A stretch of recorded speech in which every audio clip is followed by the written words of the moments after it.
శ్రీమాత్రే నమ. జై గురు దత్తాత్రేయ నమ.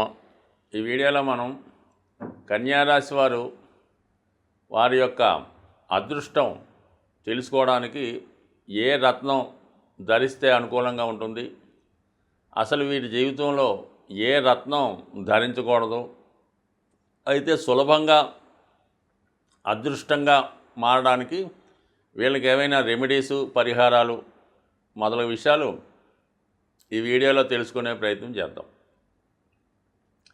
ముఖ్యంగా రత్నధారణ విషయంలో చాలా ప్రాంతీయ భేదాలు ఉండడం జరిగింది. అంటే ఒక్కొక్క ప్రాంతంలో ఒక్కొక్క విధంగా రత్నాన్ని చెప్పడం జరుగుతుంటుంది. అది ఎవరు ఏం చెప్పినా ఆ రత్నం ధరించడం వల్ల కొంతమందికి అదృష్టకరంగా మారడం, కొంతమందికి నార్మల్గా ఉండడం, కొంతమందికి జీరో ఫలితాలు రావడం కూడా జరుగుతుంటుంది. ముఖ్యంగా ఏంటంటే నక్షత్రాన్ని బట్టి రత్నం ధరించడం అన్నది మనకి పూర్వకాలం నుంచి పంచాంగంలో రాసిన దాని ప్రకారం సాధారణంగా జన్మ నక్షత్రాధిపతిని అదృష్టరత్నంగా లైఫ్ స్టోన్గా ధరిస్తూ ఉంటారు. తర్వాత నక్షత్రం రాశి కన్నా లగ్నం గొప్పదని లగ్నాధిపతి యొక్క నక్షత్రాన్ని ధరించడం జరుగుతుంది.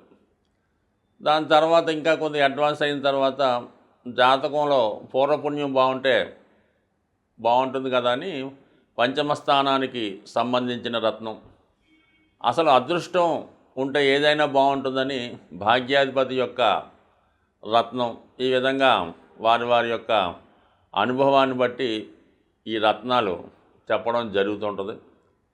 మరి సాధారణంగా ఎక్కువ శాతం ఉత్తరాదిలో అంటే ఎక్కువ మహారాష్ట్ర, ముంబై ప్రాంతాల్లో ఎక్కువ రత్నాలు ధరించడం జరుగుతూ ఉంటుంది. సో వాళ్ళు పాటించే పద్ధతి ప్రకారం మనం ఈ కన్యా లగ్నం రాశివారు ఏ రత్నధారణ ధరించడం వల్ల వీళ్ళకి అనుకూలంగా ఉంటుంది, అసలు ఏ రత్నం ధరించకూడదు, ఎందుకంటే పొరపాటుని ధరించకూడని రత్నం ధరిస్తేనే ఎక్కువ నష్టాలు జరుగుతాయి. అందువల్ల ముందు ఏది ధరించాలి, ఏది ధరించకూడదు తెలుసుకుందాం. మరి కన్యా లగ్నం, కన్యా రాశి కూడా అనుకోండి. ఇంకా కన్యా లగ్నానికి మరి అందులో ఉన్నటువంటి నక్షత్రాలు మరి ఉత్తర, హస్త, చిత్త, ఈ 3 నక్షత్రాలు అందులో రావడం జరుగుతూ ఉంటుంది. ఎక్కువగా ఈ చిత్తా నక్షత్రంలో జన్మించిన వారు మరి అది కన్యా రాశి వారు అవ్వటం వల్ల చాలామంది పగడం ధరించమని చెప్తూ ఉంటారు ఈ కన్యా లగ్నం వారికి లేదా రాశి వారికి.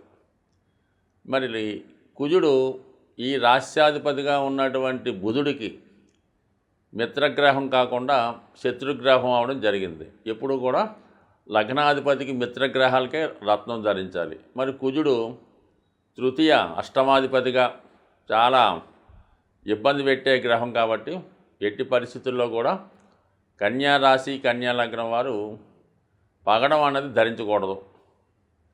దాని తర్వాత ఏంటంటే అది ఎక్కువ డేంజర్ అన్నమాట వాళ్ళకి. తర్వాత ఏంటంటే చాలా వరకు పచ్చ ధరించడం అన్నది ఈ రాశి వారికి చాలా అనుకూలిస్తుంది. పచ్చ మరి లగ్నాధిపతి బుధుడి యొక్క జన్మ నక్షత్రం కాబట్టి, అంటే నక్షత్రం బుధుడి యొక్క రత్నం పచ్చ కాబట్టి ఆ పచ్చ ధరించడం వల్ల చాలా వరకు ఈ రాశి వారికి అటు రాశి అలాగే దశమ స్థానం రెండు కూడా యాక్టివేట్ అయ్యి జాతకుడికి ఉద్యోగపరంగా ఉన్నటువంటి చికాకులు, ఇబ్బందులు తొలగే అవకాశాలు చాలా బలంగా ఉంటాయి. అయితే ఏంటంటే సాధారణంగా పచ్చ అన్నది మార్కెట్లో చాలా రేర్గా లభించే రత్నం అన్నమాట. అసలు ఒరిజినల్ పచ్చ అన్నది సాధ్యమైనంత వరకు దొరకదు. దొరికినా ఏదో ఒక డిఫెక్ట్తో ఉండడం జరుగుతూ ఉంటుంది. కాబట్టి పచ్చ ధరిస్తాం అనుకున్న వాళ్ళు చాలా వరకు దాని ఒరిజినల్ పచ్చ రేటు చాలా వరకు ఎక్కువగానే ఉంటుంది. సుమారుగా ఓ 30-40 వేలు పెట్టుకుంటే తప్ప మంచి పచ్చ వచ్చే అవకాశం లేదు. ఇప్పుడు మామూలుగా లభిస్తున్నటువంటి అంటే సర్టిఫికేట్తో ప్యాక్ చేసి అమ్మడం జరుగుతూ ఉంటుంది. మనకి సాధారణంగా ఈ లోకల్గా ఉన్నటువంటి అన్ని స్టోర్స్లోనూ రత్నాల షాపులో దొరుకుతుంటాయి. అది క్యారెట్ 500కి 400కి అమ్ముతూ ఉంటారు. బట్ యాక్చువల్గా అవి ధరించడం అన్నది అంత శ్రేయస్కరం కాదు. 99% ఒరిజినల్ పచ్చ దొరికితేనే ధరించాలి తప్ప మామూలుగా ఏదో ఒక పచ్చ ధరిస్తే మాత్రం పచ్చ రంగులో ఉన్నంత మాత్రాన అది పచ్చ కాదా, అది ఒకటి గమనించాలి, మెయిన్గా ఇంపార్టెంట్. దాని తర్వాత ఆల్టర్నేట్గా ఇంకొక రత్నం ఏమన్నా వీళ్ళు ధరించాలి అనుకుంటే పచ్చతో పాటు వీళ్ళకి బాగా ఉపయోగపడే రత్నం డైమండ్, అంటే శుక్రుడు సంబంధించింది. శుక్రుడు ధన భాగ్యాధిపతిగా, మరి అదృష్టాన్ని ఇచ్చే గ్రహంగా శుక్రగ్రహం ఈ కన్యా రాశి వారికి ఉండడం జరుగుతుంది. కన్యా రాశి వారికి శుక్రుడు ధన భాగ్యాధిపతి అవ్వటం వల్ల శుక్రుడు సంబంధించినటువంటి రత్నం వజ్రం, డైమండ్. ఇది సాధారణంగా ఎక్కువగా ప్రస్తుతం వజ్రాల వ్యాపారం జరుగుతుంది కాబట్టి అది సులభంగానే దొరకడం జరుగుతుంటుంది. అయితే ఇది చాలా ఖరీదైంది కాబట్టి దీన్ని సెంట్ల రూపంలో కొలుస్తూ ఉంటారు అనమాట. అంటే క్యారెట్ అన్నది చాలా ఖరీదు ఉంటుంది. ఓ 30 సెంట్లు 15 సెంట్లు ధరిస్తే సరిపోతుంది. సాధారణంగా సెంటు 1000, 1100, 900 అటు ఇటు ఉంటుంది. ధరించగలిగేవారు ఈ వజ్రాన్ని ఒక 15 సెంట్లు ప్లాటినంలో తయారు చేయించుకుంటే మంచిది. ప్లాటినంలో తయారు చేయించుకొని అది రైట్ హ్యాండ్ మధ్య వేలికి ధరించడం వల్ల చాలా వరకు మరి కన్యా రాశి వారికి బాగా యోగించే అవకాశం ఉంది. ఎవరైతే ఎక్కువ సినిమా, టీవీ, కళారంగంలో ఉంటారో, ఫైనాన్స్ రంగంలో ఉంటారో, వివాహం కొరకు ఎదురు చూస్తున్న వారికి ఇది బాగా ఉపయోగపడే అవకాశం ఉంది. అయితే ఏంటంటే వజ్రం ధరిద్దాం అనుకున్న వాళ్ళు వారి యొక్క జన్మజాతకంలో శుక్రుడు ఎట్టి పరిస్థితుల్లో కూడా పాపగ్రహాలతో కలిసి ఉండకూడదు. అంటే మనకి కుజుడితో కానీ, రాహుతో కానీ, కేతువుతో కానీ కలిసి ఉండకూడదు. రవితో కలిసి ఉన్నప్పటికీ కూడా బాగా కంబస్ట్ అవ్వకుండా 10 డిగ్రీల లోపు ఉంటే రవి బలానికి శుక్రుడు కూడా వీక్ అవ్వడం జరుగుతుంది. ఇలాగా పాపగ్రహాలతో కలిసి ఉన్నటువంటి శుక్రుడు మీ జన్మజాతకంలో ఉంటే మీరు వజ్రాన్ని ధరించకుండా ఉంటేనే మంచిది. దానివల్ల ఏమవుతుందంటే విపరీతమైనటువంటి లగ్జరీసు, ఏదో విధమైనటువంటి వ్యామోహానికి, బలహీనతకి చిక్కుకునే అవకాశం ఉంది. ఈ విషయాన్ని ఖచ్చితంగా గమనించాలి. ఎందుకంటే శుక్రుడు చాలా ప్రమాదమైనటువంటి గ్రహం.